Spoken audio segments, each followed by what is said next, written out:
G'day guys, welcome to this episode of Aussie English. Today I have a special episode for you where I sit down with my wife Kel and we talk about the first trimester of her pregnancy, what we thought it was going to be like compared to what it actually has been like up to now. Anyway, before we get into that, I want to let you know that today's episode is brought to you by the Native English course. Now you may remember when I interviewed Justin on the podcast a few months ago, he has released a native English course and it is about learning real spoken English. So this is aimed more at intermediate students who are aiming to push from intermediate to advanced. So if you are interested in learning the tricks and tips for speaking English more like a native speaker, things like culturally focused speaking, tips on spoken contractions and pronunciation, and different kinds of subject matter for small talk, all that kind of stuff. This is an amazing course. It's very affordable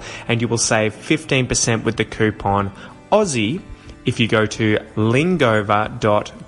That is LINGOVA.com. Anyway, let's get into today's video, guys. You say you wanna be a star, but the city is so dense and loaded. You need to cover up your scars. Trying to use this little selfie stick again. I remembered how good it was. Anyway, we're about to go out and get some muffins and coffee. And Kel had an idea. Kel had a pretty nifty little idea. What are you doing, Kelly? Where are you hiding? Come here, because I don't want to show you guys the room. It's a bit dirty. So, tell us about your idea. You wanted to do... I don't know. Which one? A pregnancy diary. Oh, yes. What? Sorry. Yeah, you wanted to do a little pregnancy diary where you can talk about it, and this really might nice. not be helpful for many men out there listening, but hopefully it gives you some good vocab and as well some a learning experience for those of you who are thinking about getting pregnant in the future. Yeah, and I think people want to see our little bump. Little bump? What's this, Kel? Show us the bump. Is it a little... It's huge. Look at that. I reckon mine's bigger. Look at that. Mine's bigger. My baby's way further along than yours. You're so competitive. Alright, so we're going to go to Bowen Heads and get some muffins. Don't look at the room. Don't look at the room. As always, we're in front of the house, walking to the car. But this time Kelly's here. We're not going to the gym. Not today. So where are we going, Kel? To the coffee shop. Coffee shop. There is an amazing place in Bowen Heads called Starfish, right? Yeah. And it is... Hold on, just let me get in the car. Get in, Kel. Hold on. There we go. Unlock. Yeah, so it's called Starfish and it's really good. Mum found it. And it has amazing muffins really and good. even better croissants with pumpkin. Oh my god, those are so good. I hope to love have it. them. I just can't handle it. Can't handle it today, huh? Bit pregnant? Preggers? A Up the little duff? bit, a little bit. A little bit nojenta? Prenha. Prenha. What does this mean? Pregnant, but in a very sort of... Derogatory way, Like huh? cows get prenha. Oh, okay. Dogs. Okay. Alright. We're off to Bowen Heads. So how are you feeling today? You've been a bit nauseous recently. Yeah. Tell us about your experience being pregnant. How's it been? Has it been fun? No, it's not fun. I mean, it is nice when you realize that you have a baby in you and you think about it and you buy things, but the daily sort of... The struggle is real. The struggle is real. Like, I wake up feeling sick every day and it goes on for the rest of the day, pretty much. If I'm hungry, I feel even worse. But then, because I'm so nauseous, I don't feel like eating anything.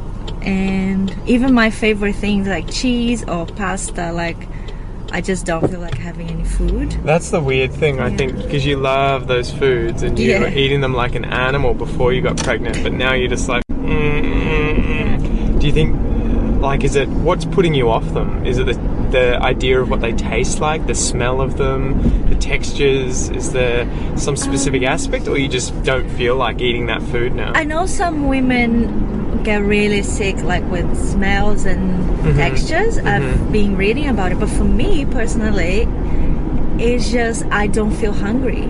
Yeah. I feel, well, I know I have to eat, and I kind of get like, okay, I really like cheese or whatever, but then when I'm there looking at it, it's just like I don't want it. It's just like the pizza we got the other day, I had like 2 pieces, and it was just like what did you order? You ordered a pizza, and it was like half peri-peri Mexican or some spicy thing, and then half what was the other half? It was like a chorizo or something. Chorizo, like a margarita with a bit of sausage on it or something, and you ate that, but then you were like, this other one looks gross and I'm not eating it. And I love chicken. That's my favorite thing. So I don't... That would have never happened in the past. Not at all. I would have started with this one. Because with the one I that like you didn't eat. Yeah, I like it so much.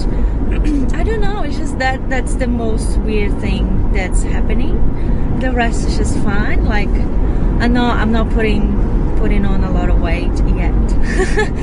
So it's fine. Not vomiting a lot. I feel really sick, but I don't vomit. You only vomited once. Yeah, exactly. What happened then when you vomited the first time? I think we were in the car, right? Yeah. And I normally, without being pregnant, I get motion sickness anyway. You don't do very well in cars. No. At least when you weren't pregnant, it would be like if we were driving around really bad corners, like if you go down the Great Ocean Road, it tends to be pretty horrible. Yeah, so if you're going down the Great Ocean Road, it tends to be, that's when I would get motion sick, if we were going down fast and you're constantly like, but for me, you it's can't so bad. even I read. can't even use my phone in the car, for example. Yeah, normally. And we were coming back from your grandparents' place in Melbourne, and which is about a 2-hour drive. I just couldn't handle it anymore, and I just puked. We were so close. I know. We were one turn away from our house, and Dad was driving, and Kel's like, give me the bag. And we were like literally a minute away from getting home, and you puked in the car. Yeah. In front of my dad. Yeah. And then he was turning the fan on, so it was like aircon up. It's all good. It's not easy. I can't imagine, the hormone changes and feeling nauseous all the time. That would get to me. I think that would frustrate me. At the end of the day, you're just so tired of feeling so sick. And I don't know if other women experience the same, but I have every day when it's kind of like getting dark and around like 6, 7, I get quite unsettled. Like, I'm just uncomfortable. I don't know if it has something to do with the hormones or if it's just because I'm tired of feeling so sick. Yeah. But I just get really like, I can't do anything. Like, if I in bed, I'm uncomfortable. If I get up to do something else, I'm uncomfortable. It's just you've been finding it really hard to get to sleep, right, recently. And it's not, the stereotype is that it's morning sickness, which is what I assumed before you got pregnant. I'm like, oh yeah, you'll be, sick in the morning, and then the rest of the day you'll be fine. But it's more like all day sickness. All day sickness, and I find it really hard to sleep as well. And which week did this begin at? Probably, I was 6 weeks. I mean, I'm 8 now, but 6 weeks. That's when it hit me. Yeah, and fortunately though, it's only meant to last for 5 to 6 weeks, a month and a half or so. But the thing is, usually. Yes, that's what everyone's telling me. Yeah. But most women have been saying, oh, don't worry, after 12 weeks you'll feel fine again, and you'll feel like Superwoman. Yeah. You'll be like, yes. Right now, it's really hard for me to imagine I'll feel so great. Like, no. But then we watched a I don't know if it's a documentary, but more or less a documentary on childbirth yesterday, and the girl that was on there, the Indian one, was like, I felt nauseous every day for 8 months. 8 months, yeah. So I can't imagine that feeling of being sick for 8 months, and then, it must feel pretty good once you've finished. It must feel pretty good after you finish. Such a relief. Yeah, and you're like, oh, I don't feel nauseous anymore.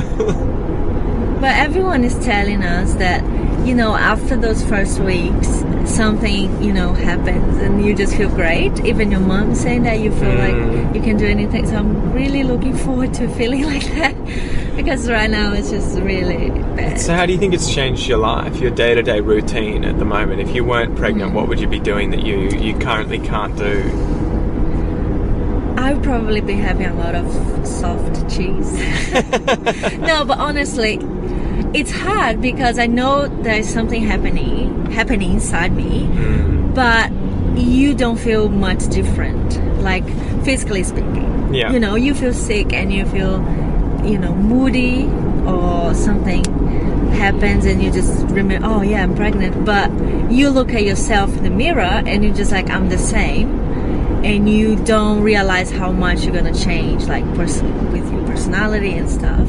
So it's not, I'm still digesting the whole thing, like yeah, I'm pregnant, but I do think when I haven't eaten for the whole day, for example, and I know like I would definitely go to bed without having anything, but I'm like, you know, I have to eat. I think that's one of the most difficult things, right? Yeah. Is that you're constantly not feeling like food at the moment, but you know that you need to eat because of the baby. Yes. And to give it nutrition and you know what it needs. So yesterday you were like barbecue and stuff, and I didn't want to have anything, but I know I don't usually have meat because, well, we've been eating meat a lot the last 3 weeks, but I just don't feel like having anything. But I was like, I have to have something more substantial, and that's the main. It's the weirdest thing with Kel, having to force her to eat food. Usually you're pretty good with food. You're pretty like yum yum yum yum yum. Yeah, but apart from that, you just you know, I keep thinking, you buying things, like I go out and I see baby stuff and I want to buy them, and it's just you get used to. I'm getting used to understanding, I guess, and I have a baby that's gonna be born in like 7 months. Has it hit you yet, do you think? I mean, you keep asking me, like, do you feel like a dad yet, or like it's gonna happen? Has it hit you, Pete? And to be honest, it hasn't, because obviously the only thing that I notice is that you're feeling a bit sick, right? That's the only change for me. And more emotional. Yeah, and it's an external thing for me. I don't have this internal change in hormones and feelings and emotion and everything like that you're going through.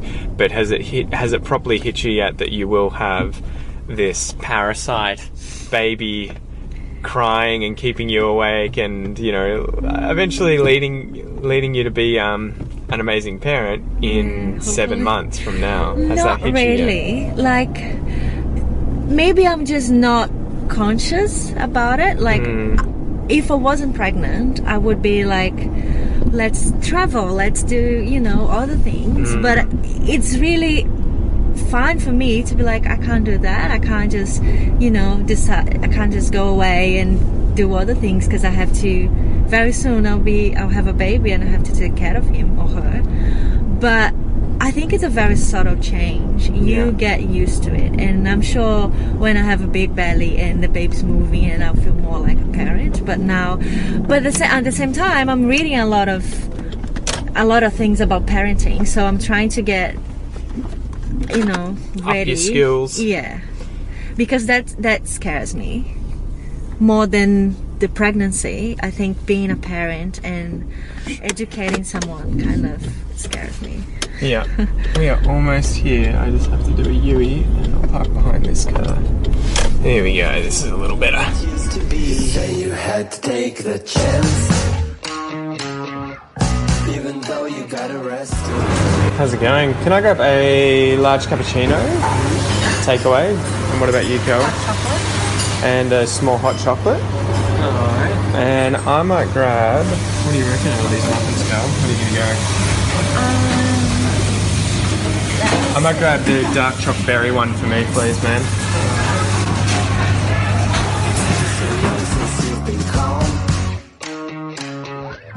But you don't need any gestures or favors from anyone, baby. So good. Good. These muffins rule. Look at that chocolate. Yum, yum, yum. Why don't you leave it all behind and come back home?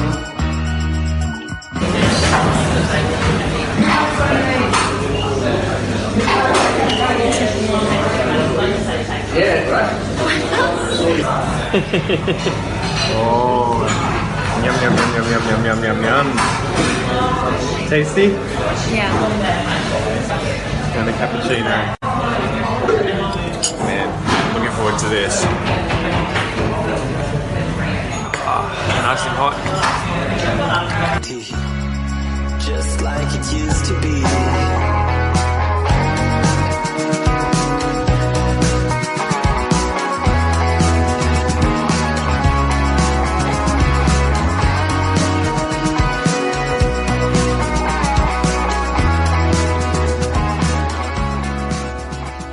Alright, now we're off to the beach. We'll see if we can find somewhere nice to sit down and continue this chat. Yeah. I'm all coffeeed out. Oof, too much coffee today, I think. How many? Oh, like 10. No. Whoop! Probably... I had 2. I had 1 decaf as well. So there you go. 3 or 2.5. 2.5. Anyway, we're in Barwon Heads and we're going to head down to this. There's a little pier here. Hopefully there's no one on it. So we'll see.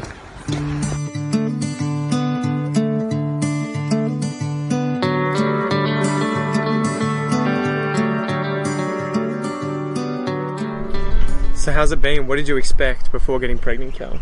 What were the expectations before you got done? Before you got up the duff? Huh? I don't know. I didn't really have any sort of expectations. I really thought the whole thing about, oh, I'm so sick, la la la, was An overreaction? a little bit, but I can see it's not. There are things that not many people talk about, like because they're embarrassing, and you just feel like, that is it actually happening? Like, I feel bloated all the time, and sometimes, like today, I woke up, was like, I'm showing, I have such a good time. And Am I showing or am I bloated? And it wasn't a baby, it was something else. You go to the toilet and then you get up and you're like, oh, baby's gone. You burp a lot, like I'm always in. She never burps. I burp all the time. I must be incredibly pregnant. But I hate it. It's just horrible. You don't like burping, or you don't like being pregnant? I don't like burping. You a bit gassy as well? Me? No, me. I am anyway. You are anyway, but I'm not used to it. So it's like, and you have to pee every like 30 minutes to an hour. That's what makes me more like anxious, like out of everything. Because you have to always think, where's the toilet? Where's the toilet? I wake up 3-4 times at night, and it's quite cold here, so you wake up, it's cold. It's not really cold, it's just she thinks it's cold. It is cold. And you have to go to the bathroom, and you know that the time I go back to bed, I'm already like, I need to pee again. So I thought about getting, I don't know what you call it in English, Brazilians will know, pinico. Just leave the pinico. Some kind of small bucket or receptacle or something that you can pee in that's near your bed that they would have used before toilets. Old people would have some. People use pans, I think you would call it. Or maybe, a pan. Yeah, I don't know. They use them in the hospital. We can get one of those for you if you want. You got your bucket. I got my bucket. No, the bucket's for vomit. We need to get a mattress that we can put a hole in and then just hold it over the toilet, and you can just sleep on the mattress right there, right? And the toilet's right underneath you. Yeah. So those are things. Like, I had to get new bras because the ones I had were quite uncomfortable, and that shocked me how quickly your breasts got bigger straight after getting pregnant. I thought, it was we found out one day, the next day was like, boom. I always thought that it was like, towards the end that the breasts get bigger, they get filled with milk or whatever that the baby needs, and that happens later on in pregnancy. But obviously the hormones kick in and there's some sort of changes occurring in your breasts. But I was just like, Yeah, I didn't expect that. And I'm only 8 I like weeks. it. I like it, to be honest. That's a good part of pregnancy, you know. Just forgive me. But He was like, "Can you just press pause?" And then you just say like. But I'm only 8 weeks, so I don't know how big. You know, there's no upper limit. So I guess those are the most annoying things, but it's really nice. I don't know. You think about it and you imagine you have to educate this person and try your best and love. And I was really scared of not being able to love my. Yeah, what were you nervous about? What were you scared about? Because you had quite a lot of preconceptions before getting pregnant, that you were sort of like, oh, am I going to be a good mom? Yeah. Well, the good mom thing is always in my mind. Like, am I able to do a good job? And there's no recipe, right? You just you try your best. You have to wing it and suck it and see. Yeah. But what I am doing is I'm reading as much as I can about parenting and trying to understand what's the best with regards to education and stuff. But with the love issue, because you're single and that's the amount of love I'm capable of giving. I get the limit at the moment. I get everything. You get everything. And it's crazy because everyone's like, your baby's born and there's no way you can love someone more than you love your baby. And that scares me, because how vulnerable is that? Like, this little person can literally destroy my life. If something happens, I'll be like, that's my whole heart going away with this little kid. But at the same time, it's amazing to think that you are able to love someone like that and you can do anything.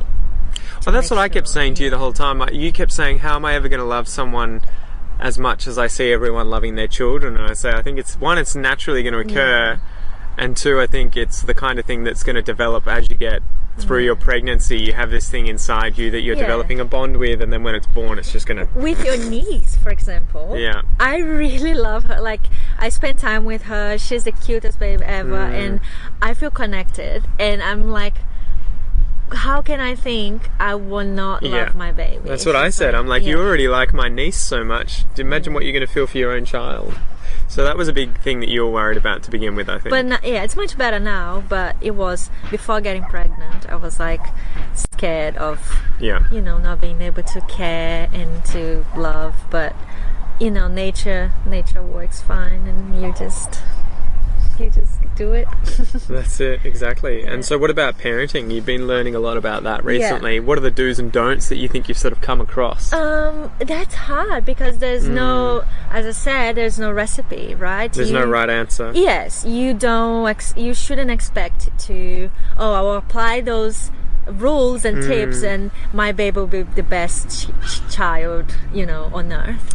That's the Every difficult child thing. is different, It's a difficult thing, though, because there are definitely answers that are better than other answers, right? And options that are better than other options, but there's no definitive guide to do this 4 times a day, and you'll have a good kid. No. And that's the difficult part for me too. I want to do the best I can, but I know my own limitations, and I also know that you can only control so much when you have a child. They're going to have their own personality. Absolutely. That's sort of irrespective of what you set up or do before that. Yeah, and I'm really into the whole like peaceful parenting stuff, because that's a very different way, like from my experience. I wasn't raised with those peacefully and I really think it works. Like, I really think that's the the best advice you can get. Like, do you want to talk about what is peaceful parenting exactly? So peaceful parenting is all about not understanding, first of all, understanding your child and respecting their personality. Like, you wouldn't force your friend or your partner to do something they don't want to do, because it hurts and it feels horrible. So the whole respect towards children, that's what I like. And it's all about avoiding punishment. It's not that you're not gonna teach them boundaries and limits and exactly, but you do it in a different way, because every time they misbehave, it's a chance for you to teach them something, as opposed to it's a chance for you to punish them. I think it's a lot more based around conversations and discussions of Yeah. why they can't have something, why they can't do something, why something they did was wrong, Yeah. as opposed to go to your room because I said so, Yeah. or you can't do this because I don't want you to. I think Yeah. from my point of view, that wouldn't work on me now, so why would it work on a kid, right? Like if someone tells you Exactly. you can't have this and you'd be like, well, I feel like I can, so why can't I? And the person just says, imagine- because I said so, you'd be like, well, that doesn't really, sit well with me. Yeah. You need to tell me more. So I think you need to sort of treat kids like that as well, like Yeah. they're more like adults. Exact- And explain to Well, them why yeah, you're but deciding certain things. You also need to understand the child's brain is not developed. Yeah. So you can't expect them to be mature and, responsive when you lose your temper sometimes, and it's hard. I struggle with, understanding my emotions sometimes, and I get quite overwhelmed from, every now and then. But imagine a child, it's just really hard for them to understand what's happening. Like they don't know any better. They just children. Yeah. And But I think that's the important part. They're not going to learn remember without they're you. children, Yeah. and you need to accept that you can't expect more. Even though you want your child to be the most well-behaved child in the room, you can't expect them to be more mature than they actually are for the age, And I Yeah. really like that, because I see not being judgmental here, but I see a lot of people, and I used to do the same with my sister or my, the kids I was working with in Townsville. You get so frustrated sometimes. You want Yeah. them to do something, and you forget, like, if they are misbehaving, it's probably because they are after something else. Like, Yeah. is it attention? Are they hungry? Like, there's always something. And With the documentaries we've been watching, Yeah. quite often the kids that misbehave the most are the ones who don't have a connection with their parents. Exactly. And they're just looking for some kind of, I guess response or some Yeah. kind of attention from their parents, and that's why they act out or they act up. And something that really resonates with me is, at least in Brazil, I think, and I'm speaking from my own experience. The whole thing with my family was like, oh, don't do that, the child will be spoiled. You hugging too much. You doing too Yeah. much attention. It's just, for me, that doesn't make any sense, because I can't imagine how scary the world is when Yeah. you're like a little child. The only thing you know that's safe is your mom and your dad. And you don't give them attention, or you let them cry for hours without going. There's limits, right? You have to be not overbearing. You can't Yes. be the overbearing mother that protects them from everything. You have to let them expose themselves to the world and risk being Yeah. hurt or in danger, but at the same time be there for them You as need a to support. be there all the time, and you need to be affectionate and caring, and there's no limit for that. That's one thing that if you want to get something from like peaceful parenting stuff, just be there and give as Yeah. much love as you can. Like, there's no limit. You're free to give as much love as you can, because that's what makes them safe, and they connect with you and they trust you, and that's their world. Like, you are the only thing they have when they're little, at least. Exactly. So yeah, that's about it's it. been good to learn about it. That's where we're at currently, so who knows if that's what it'll actually be like later on during the pregnancy, or when the baby's actually born. But Yeah. the sun's getting in my eyes. Maybe we Mine should too. finish up there, guys. Hope you enjoyed it. But yeah, Kel thought this would be a fun idea to sort of sit down and do a pregnancy diary kind of thing, where we can chat about what's happening with Kel and what we're planning and things Yeah. we're learning and stuff, just to talk about different things in English. So hopefully you enjoy it. Yeah, and you probably talk about more other things in the next video or something. So, Yeah, let's do it. Anyway, thanks for Cool. joining us, guys. Chat soon.